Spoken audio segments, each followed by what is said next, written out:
Donald Trump has a credibility problem. President-elect Donald Trump is developing a credibility gap. Elected a month ago, he won't take over until January 20th. But his list of broken promises and hedges on bold campaign statements grows longer by the week.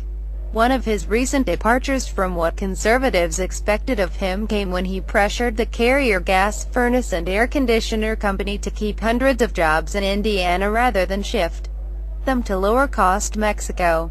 Trump used pledges of government assistance as leverage, an intervention into the private marketplace that offended orthodox Republicans.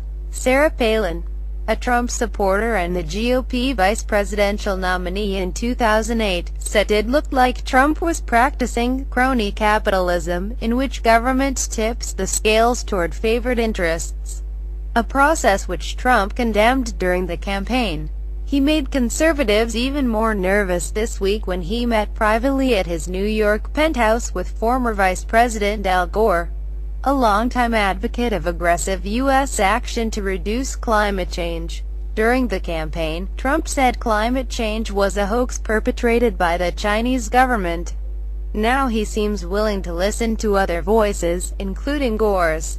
Trump's daughter Ivanka apparently disagrees with her father on the issue, causing climate change deniers to fret that perhaps the Donald may change his mind. Trump has also been naming government veterans and wealthy members of the financial establishment to his administration at the highest levels, including former investment banker Steven Mnuchin to be Treasury Secretary and investor Wilbur Ross to be Commerce Secretary. To many conservatives, this comes perilously close to violating Trump's pledge to drain the swamp in Washington by distancing himself from government insiders whose main allegiance isn't to the general public but to special interests. Trump also has named 2 members of the military establishment to top jobs: retired Army Lt. Gen. Michael Flynn as White House National Security Advisor and retired Marine Lt. Gen. James Mattis as Defense Secretary. And he is dipping into Congress, an institution he has derided, for other jobs such as Sen. Jeff Sessions, Raleigh, as Attorney General and Rep. Mike Pompeo, Archon, as Director of the CIA. As Donald Trump's campaign promises have been dunked in reality's strong solvent, many have been transformed in one way or another, modified, moderated, qualified, abandoned or pushed off into the distant future, wrote conservative columnist Michael Gerson, former chief speechwriter for President George W. Bush. Not a wall across the whole southern border. Not every part of Obamacare repealed. Not all illegal immigrants deported, at least in the foreseeable future. Not literally tearing up the Iran agreement. Not an actual prison cell for Hillary Clinton. All this, Gerson adds, has opened up Trump to the charge of being a hypocrite. Gerson argues that this could actually be a positive development because Trump was wrong on many of these issues in the first place. But the problem for Trump is that his reversals have been so frequent and extensive that his credibility is at stake.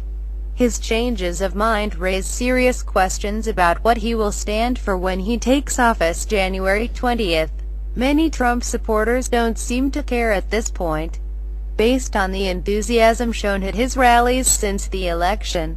These rallies haven't diminished in intensity, especially among working-class white men. Such voters have always thought Trump is a flawed messenger, according to the polls. But they believe he wants to shake up Washington, so they are willing to forgive him many trespasses as long as his overall direction is to disrupt, attack and deride the establishment. His appeal as a candidate wasn't based on his consistency or his ideology but on his ability to represent the anger and sense of grievance of a large part of America. He is still doing this. George H.W. Bush was another Republican president who, like Trump, triggered strong doubts on the right. A big part of his undoing came when he broke his "read my lips, no new taxes" pledge from his successful 1988 campaign. As Gerson points out, Bush changed his mind in light of new circumstances, but it didn't work out politically. His conservative supporters felt betrayed, and this sapped strength from his re-election campaign in 1992, which Bush lost. Republican Ronald Reagan stayed true to his core conservative beliefs, such as cutting the growth of government and standing up to communism, even when he suffered political setbacks. His loyalists stayed with him because they admired Reagan's overall direction. It's different for Trump. Above all, he won the presidency because a critical mass of Americans believed he was a brilliant deal-maker, a strong man who would find a way to work his will, and they wanted him to apply his skills as a winner to governing. If he seems to be failing, his flip-flops may look like dishonesty and ineptitude. His supposed brilliance as a problem-solver may look pathetic, and his lack of ideology may seem like drift. In short, if most Americans deeply distrust his self-portrayal as the indispensable man, the pillars of Donald Trump's presidency may crumble.